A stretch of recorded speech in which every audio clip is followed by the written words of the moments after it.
You are watching the World 24/7 on the NDTV network. I'm Parmeshwar Bawa. We've got an action-packed bulletin lined up for you. Let's begin with the top stories you need to know. US Vice President Kamala Harris is riding a wave of voter enthusiasm into the Democratic National Convention that has transformed the race against former President Donald Trump 3 months before the election there. Some say it's Joe Biden's night at Kamala Harris's party. But Kamala Harris has rolled out more of a policy agenda, by the way, proposing to increase the corporate tax rate to 28% from 21%. Prime Minister Modi will be on a 3-day visit to Poland and Ukraine from Wednesday. Prime Minister Modi will undertake an official visit to Ukraine on the 23rd on the invitation of the Ukrainian president. US Secretary of State Antony Blinken has said Israeli Prime Minister Benjamin Netanyahu had accepted a bridging proposal presented by Washington to tackle disagreements blocking a ceasefire deal in Gaza and urged Hamas to do the same.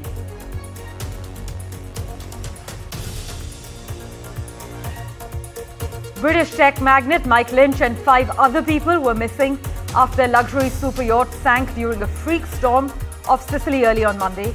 This is what Italy's service protection civil authorities have said, but Lynch's wife and 14 other people have survived.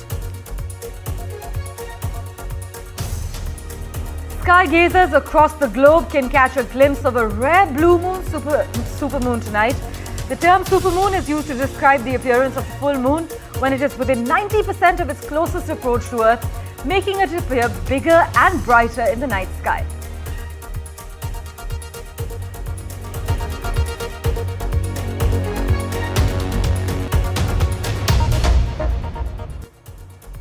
Well, our big focus, a refreshed Democratic Party gathered for a valedictory speech from President Joe Biden, whose decision to end his re-election bid released newfound energy with Vice President Kamala Harris's rise to the top of the ticket. The Democratic National Convention that began on Monday in Chicago. Now, this convention holds particularly high stakes for the party 1 month after an unprecedented mid-campaign switch from Joe Biden to Kamala Harris.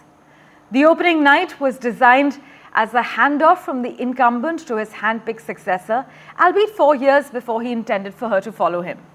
But Democrats are looking to the week-long event to slingshot Harris towards what many would say a face-off, a direct face-off with Republican Donald Trump, whose comeback bid for the White House is viewed by Democrats as an existential threat.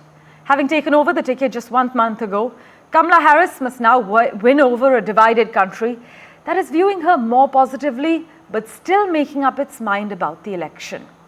Now, a potential distraction during the convention will be thousands of protesters that are descending on Chicago to decry the Biden-Harris administration's support for Israel's war against Hamas in Gaza.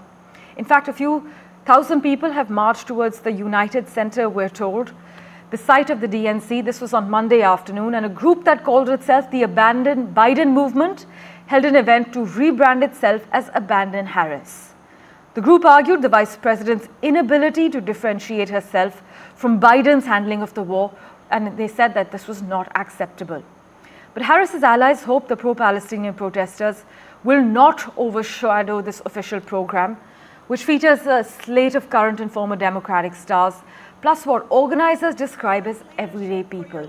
We actually have a reaction from Kamala Harris from the DNC in Chicago. Listen in.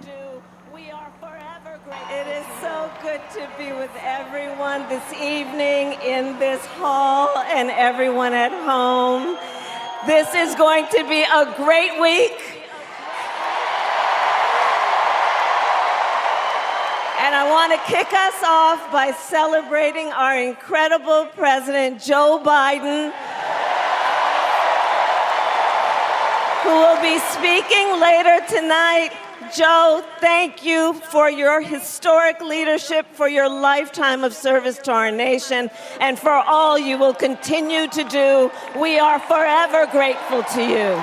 Grateful to you. And we have with us Catherine Gibson, straight from the DNC, joining us. Thanks so much, Catherine, for making time for us as always.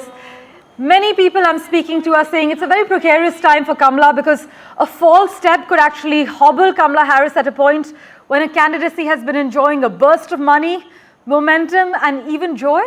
Because many are highlighting that there are real questions about the depth of Harris's newfound support, the breadth of a coalition, and the strength of a movement as we speak.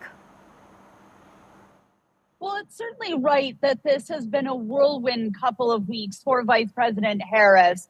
Unexpected that she would step into this nominee role here at the United Center in Chicago behind me so late in the election, 100-something days to go until Election Day in November. And of course, we have seen an incredible outpouring of fundraising support, social media support, and grassroots excitement. We're seeing her coming ahead in the polls in some key swing states that she'll need to turn over to secure that electoral college win. So yes, the expectation is that at some point there has to be a stumble. There has to be an end to this so-called honeymoon period. What we do historically know is that conventions always give nominees another boost in the polls. So at least for the time being, as Kamala Harris makes her case to the biggest audience yet in the United States, she is likely to come out of this convention with another boost to her candidacy. Right, Catherine, but a potential distraction during this convention that you're in Chicago will be thousands of protesters that are descending to decry the Biden-Harris administration's support for Israel's war against Hamas in Gaza. That's right. You know, we already have seen some of those protesters here on Monday. We've seen a handful of arrests. They have diverted some of the traffic. Right. I can personally speak to that it's hindering the security. But we also see an enormous amount of security within this perimeter around the United Center. A lot of safety, hundreds of Secret Service, Chicago police that are going to be making sure that this isn't going to interfere with the event. Right, Catherine, also, you know, many political scientists are arguing at this stage that Kamala Harris has painted herself as a tribune of the middle class and her opponent as a servant of the wealthy few. Would you say this is a sentiment that's being echoed amongst American voters? Is this an accurate assessment? Well, I think she is giving the classic Democratic message that they will help the middle class. All of these new proposals that she unveiled this week in terms of the economy, giving support to first-time home buyers. The corporate tax rate is going to be risen, according to people within her campaign today. She is making that case that the economic tough times that some Americans have been experiencing would end under her presidency. Also, Catherine, the crucial issue of immigration. Now, the fact that American voters have moved right on immigration, does it necessarily mean that Democrats would actually benefit electorally from doing the same? Well, it certainly means that they need to find a compromise. Earlier in this year in this country, we had a bipartisan group of senators who hammered out an immigration deal, and Donald Trump told those Republican senators not to vote for it. It is going to be very difficult for any president of any party to get a deal on immigration in this country. It is such a contentious issue. Donald Trump, of course, knows that. He's headed to the border state of Arizona this week to campaign. We absolutely anticipate that he will hammer Kamala Harris on her immigration record and make the argument to American voters that his way is the right way when it comes to enforcing immigration. Also, many at this point argue that if there's that one thing that could sour the Democratic ticket's good vibes, it's a smear campaign that tars Kamala Harris as a radical. In fact, some also assert that Kamala Harris is actually selling liberal policies in conservative packaging. Is this something you've picked up on as well? Well, you know, it's an attack that is very familiar from Republicans to Democratic candidates. A lot of American voters feel very uncomfortable with the concept of socialism. So if you make that accusation, it's something that resonates with them. But I think there's a sense that the argument that Kamala Harris is making is getting some traction. She's saying we're not going back. We're not going back to the 4 years of the Trump presidency, and is making that argument that American voters have already seen what he would do in the White House. Now it's time for a change. In fact, Kamala Harris has rolled out more of a policy agenda, by the way, proposing to increase the corporate tax rate to 28% from 21%. Could you tell our viewers more about that? That's right. So that is something that was just announced this afternoon. It's part of the Harris campaign unrolling her economic policy proposals, along with the first-time homebuyers credit that I mentioned earlier. She is making that argument that middle-class Americans have been ignored for too long, and that with these policy proposals, she can start building the economy back to where they feel healthy and thriving. Catherine, always a pleasure to chat with you and hear your insight. Thanks so much for joining us live from Chicago, from the DNC. With that, let's turn our attention to the other crucial story we're tracking. Our Prime Minister will visit Ukraine and discuss bilateral relations and multilateral cooperation with the Ukrainian President, Volodymyr Zelensky, on the 23rd of this month.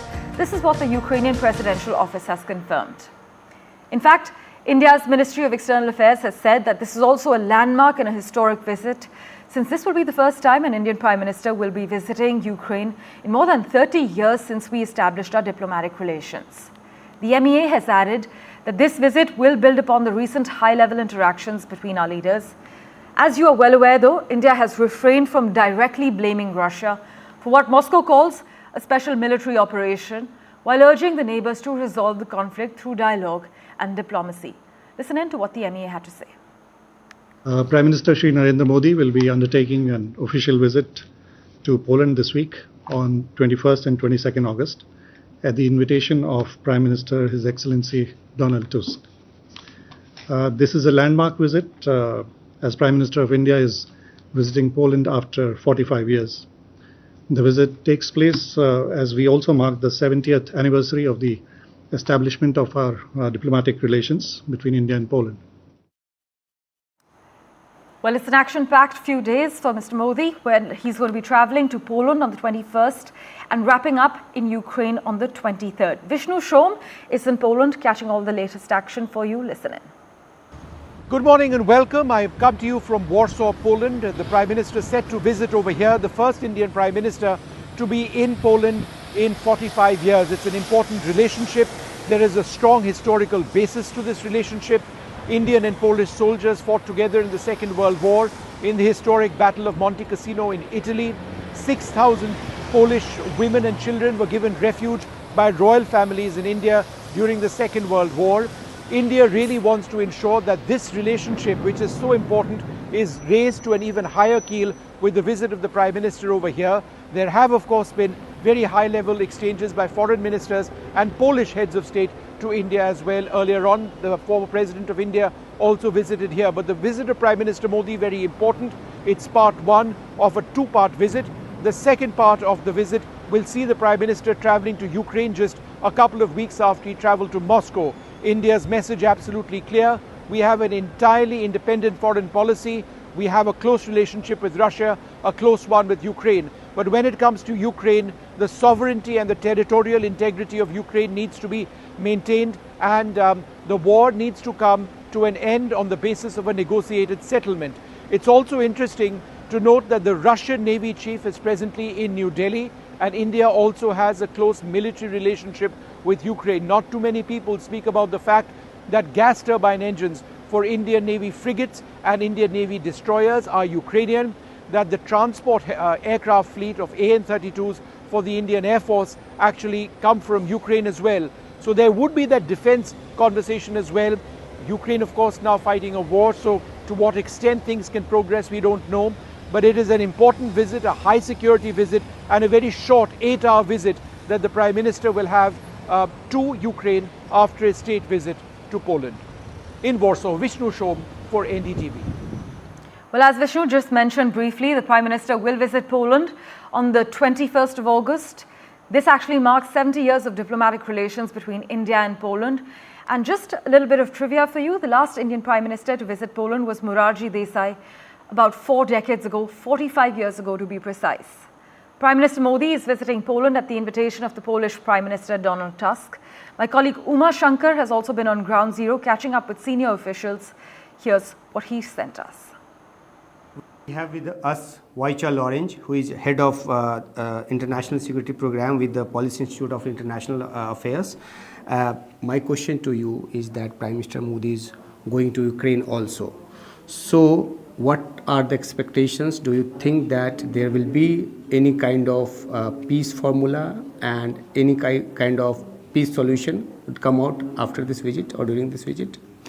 No, I don't expect any new peace formula because there is already one. Ukraine came up with its own peace plan, 10-point peace plan of President Zelensky, and all important elements are there in this plan: territorial integrity, withdrawal of Russian forces, compensations for the war crimes, etc., etc. The problem is that there is also the Chinese peace initiative that is mainly about neutralizing Ukrainian peace plan, and the Chinese peace offer is rather extending a helping hand to Russia rather than seeking something that is really neutral and focused on finding a just and sustainable solution. And I think that it is an opportunity for India to play a constructive role in looking for the solution, how we can build international support around Ukrainian peace plan. We have had a number of peace summits that Ukraine tried to organize. A lot of countries supported Ukraine, but not all countries, even not all participants of those peace summits signed to final communiques, declarations. So we can see that but India has a position that any peace formula can take place only if there is a give and take kind of situation. So by going that formula, don't you think that it is also on the part of Ukraine to listen what Russia is saying, as Ukraine also wants Russia to listen what it is demanding. So this is, as always, it will require compromises from both sides. But what we observe now is that Russia has been unwilling to negotiate in good faith. All the Russia's proposals are about unconditional Ukrainian surrender.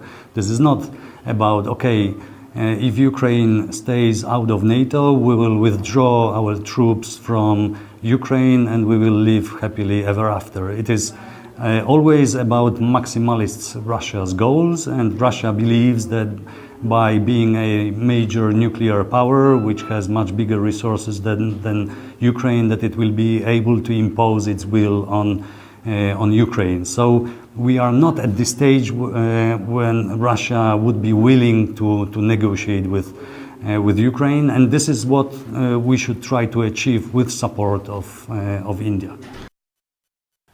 45 years is a pretty long time, but now Indian Prime Minister Narendra Modi is visiting Poland, and we have with us Vice Foreign Minister Władysław Bartoszewski.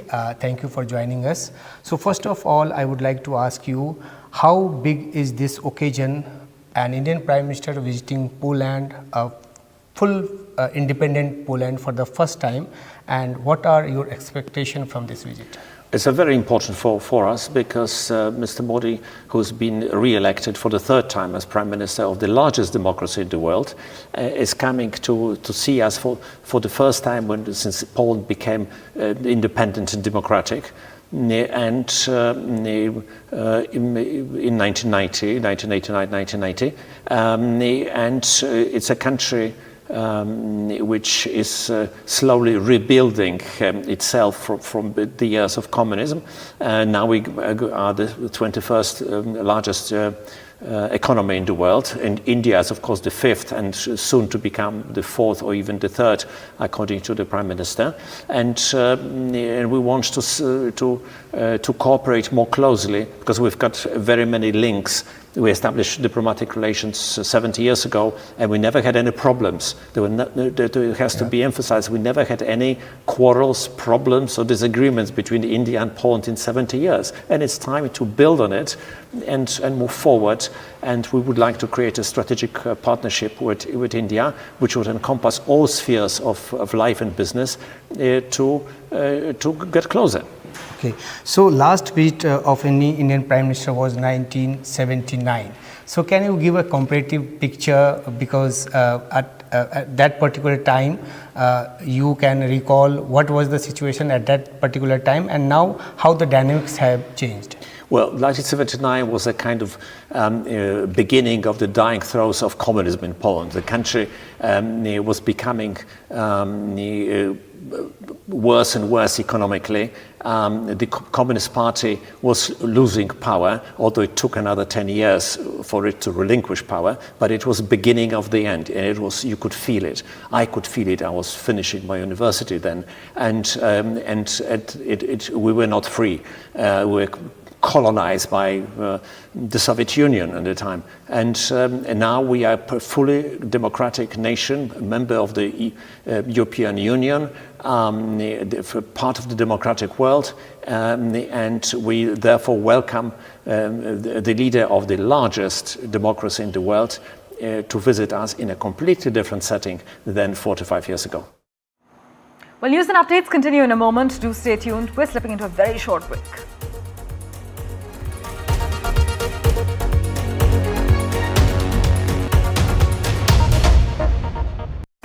US Secretary of State Antony Blinken has said that Israel has accepted a proposal to bridge differences holding up a ceasefire and hostage release in Gaza, and he called for Hamas to do the same without saying whether it had addressed concerns cited by the militant group. Antony Blinken spoke after holding a 2.5-hour meeting with the Israeli Prime Minister Benjamin Netanyahu earlier in the day and was expected to travel to Egypt. But the United States, Egypt and Qatar have spent months trying to broker an agreement, with the talks repeatedly stalling. He did not say whether the so-called bridging proposal addressed Israel's demands for control over 2 strategic corridors inside Gaza, which Hamas has said is a non-starter, or other issues that have long bedeviled the negotiations.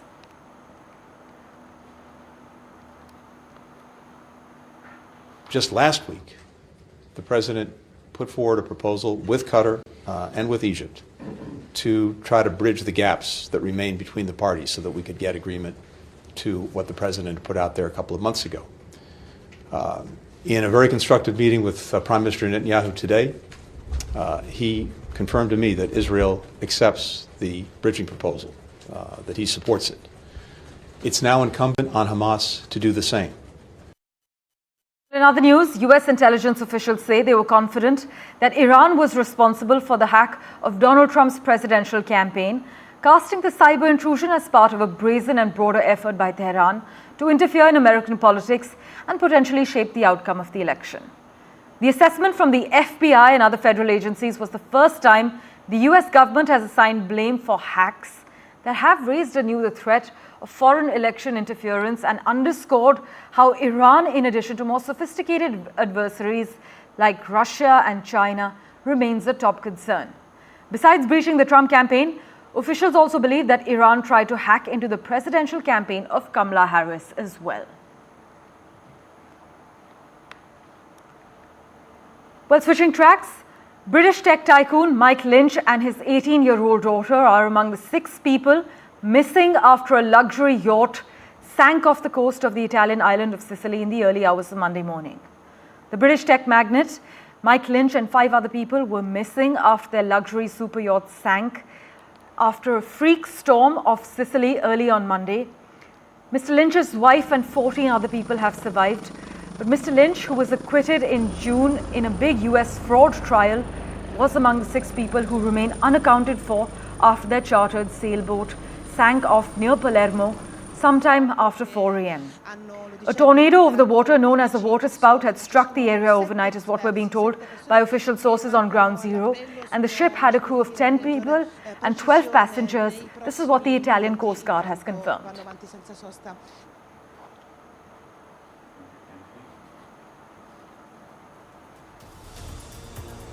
Well, thank you for investing your time and watching this edition of The World 24/7. We'll keep tracking the latest updates for you. Do stay tuned.